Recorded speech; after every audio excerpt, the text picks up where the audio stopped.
Hey, what is up, everyone? In this brief video, I'm going to be covering a couple games I just got recently. This one on the left came in the mail a couple days ago. This one I just got yesterday. So let's get this video started. So yeah, Lego City Undercover: The Chase Begins. Now, for those of you unaware, and I can't say I blame you, this is the 3DS companion game to Lego City Undercover, which I think around back in 2012 or 2013 was a Wii U exclusive before it got ported to other systems in 2017. Now, historically, the handheld Lego games were very different for the most part. Um, some were very impressive ports, like Lego City, sorry, not Lego Star Wars, the complete saga on DS. That I had a lot of fun with that one. I've actually got that recently, but ultimately they were different games. Like often they were just watered down versions. They would scale things down, like the levels were shorter or the environments were a lot less detailed, obviously, because the DS and 3DS were less powerful. But also, it would just fundamentally be a different game altogether. And this is no different. Hence the subtitle, "The Chase Begins," as this game is a prequel to Lego City Undercover. And of course, as you can clearly tell on the left here, it also plays in English, but also French because we live in Canada. And it's playable in 2D and 3D. And we see on the back here, let's see what it says. Prove yourself as a rookie cop. Help Chase McCain advance from rookie to legend. Go undercover to infiltrate criminal organizations and take them down. Explore Lego City. And yeah. So this was released in 2013. I remember this game because there was actually a spot because of Spot Note. If you remember the Spot Note feature of the 3DS, that was a thing. And there was actually one of the developers that actually made a custom made spot pass message. Now the inside is nothing special, it's just a game cartridge, but if you can clearly see on the back here, yeah, somebody was using this as replace using this for Luigi's Mansion Dark Moon. That's really weird. Yeah, I ordered this off of eBay, and I was getting a little worried because it was taking its because there was no the shipping was not tracked. So understandably, you never know.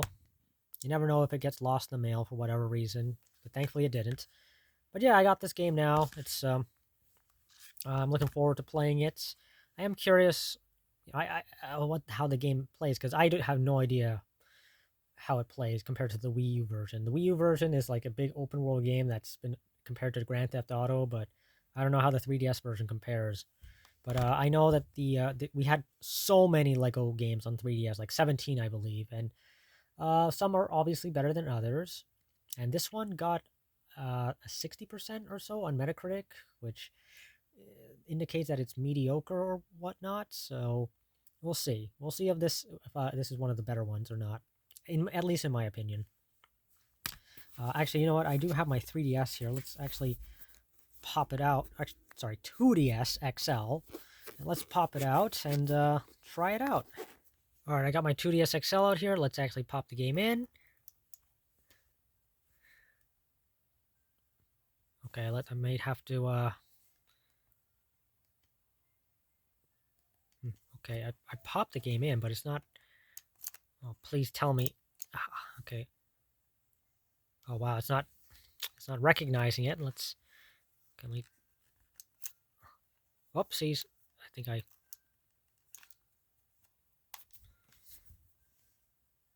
Okay, it's not. My 3DS does not recognize. Wait, what? Okay, the game card can't be read. Oh wait, there it is. Okay, that was weird. Yeah, see, I can't. I don't know if it's because my 2DS is getting old or the cartridge that's the issue, or the fact that I have a massive micro SD card in this system that normally should not work. But yeah, I'm having some issues with recently with like reading games. I don't know whether it's one of the three aforementioned issues or something else. But let's actually try it out. Let's see how far the previous owner got. Because I did put in some. Sorry, I put in the cartridge. I put in the cartridges for the other Lego games I got previously, and well, I didn't show it. I didn't. Oh, what's this? Activate Street Pass? No, because I doubt anyone. Of course, I know that. This game has an autosave feature. Of course, it does.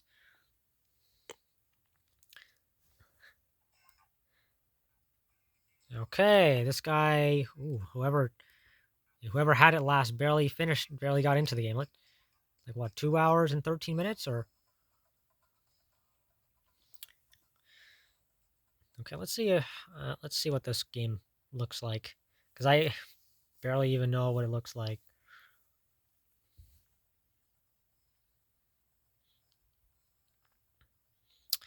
But yeah, Lego City Undercover. The chase begins. I got this for about $9.85 plus tax. So yeah, I got a pretty good deal on this, all things considered. I'm definitely gonna try. Oh, and there it is.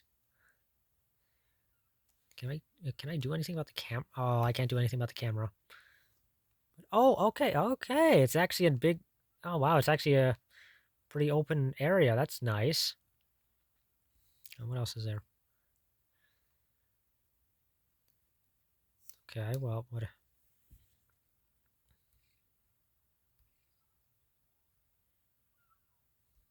Oh wow, you can. Oh, this is actually pretty cool. You can actually see pretty far in this. Yeah, I gotta give the 3DS. Gotta give the developers credit. Like, it looks like they crammed pretty much an open world into this, which is something you don't see that often on the system. You'll notice a lot of games they end up just being, especially licensed ones, like they end up just being 2D games, and even when they are 3D, they're like very watered down. There was some impressive ones as well. You know, Amazing Spider-Man was like a 3D game on 3DS, I think, or yeah, no, it was Edge of Time as well. That was also impressive on 3DS. But yeah, oh, okay, let's actually get out of here. All right, yeah. Okay, well, at least I know the game works now. Gonna delete the save file here.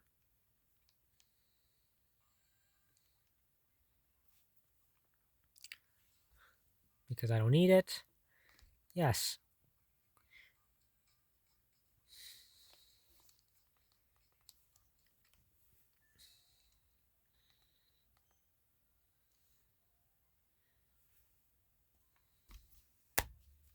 I'm going to leave that to the side.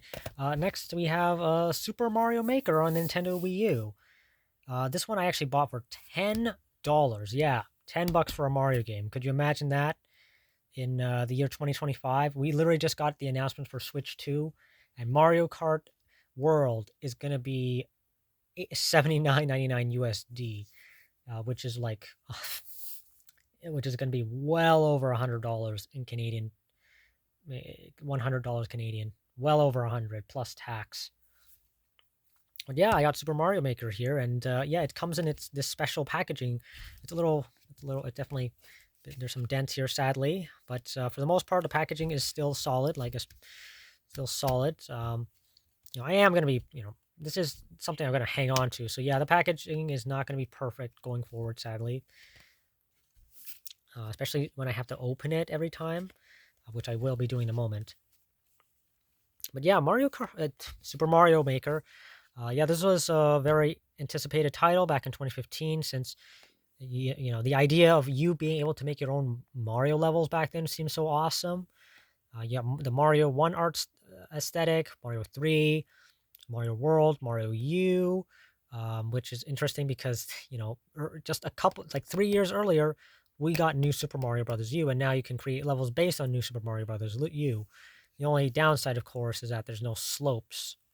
You can't make any slopes. So, yeah, you still got to buy New Super Mario Brothers U, at least until until several years ago when they came out with the sequel and New Super Mario Brothers U Deluxe.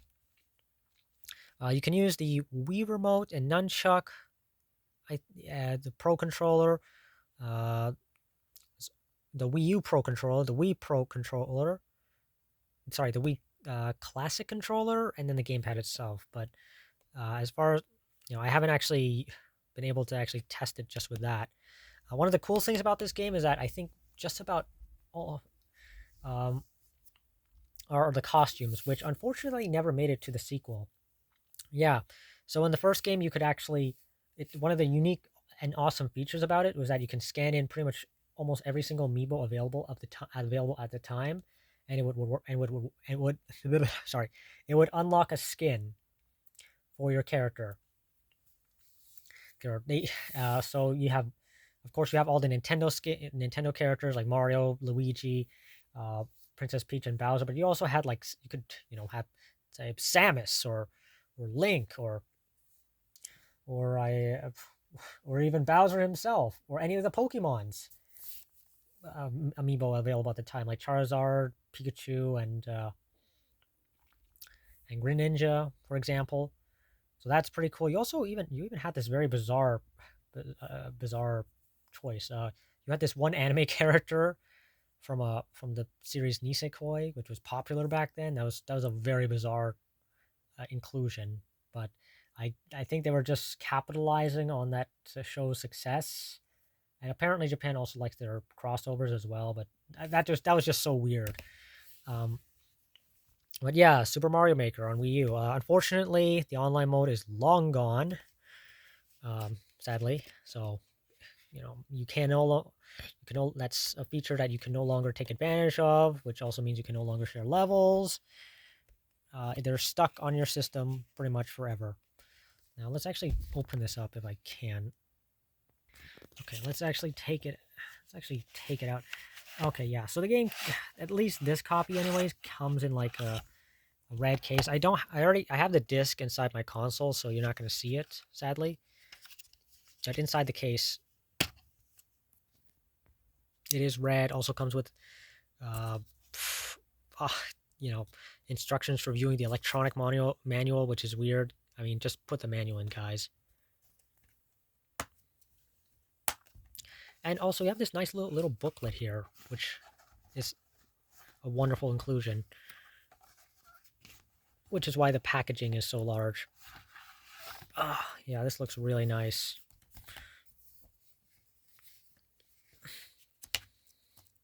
Yeah, this looks really wonderful.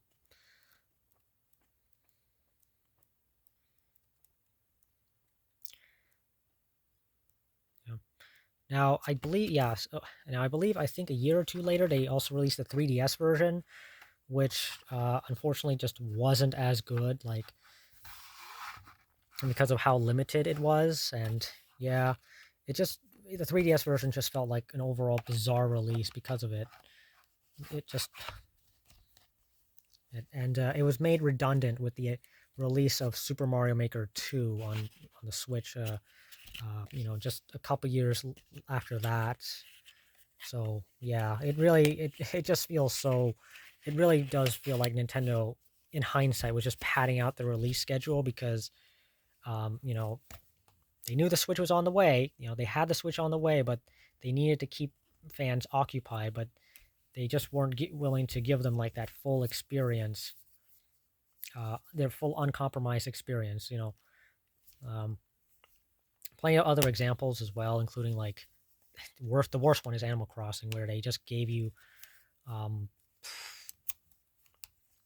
it's like they gave us Animal Crossing Amiibo Festival. That was like the worst example.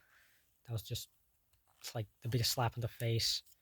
And also Metroid, Prime Federation Force.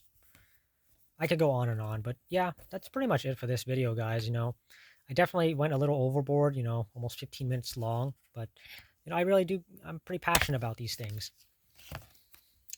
And if you stuck around for the last 15 minutes or so, thank you. But with that said, guys, thank you so much for watching, and I will take care. Good night.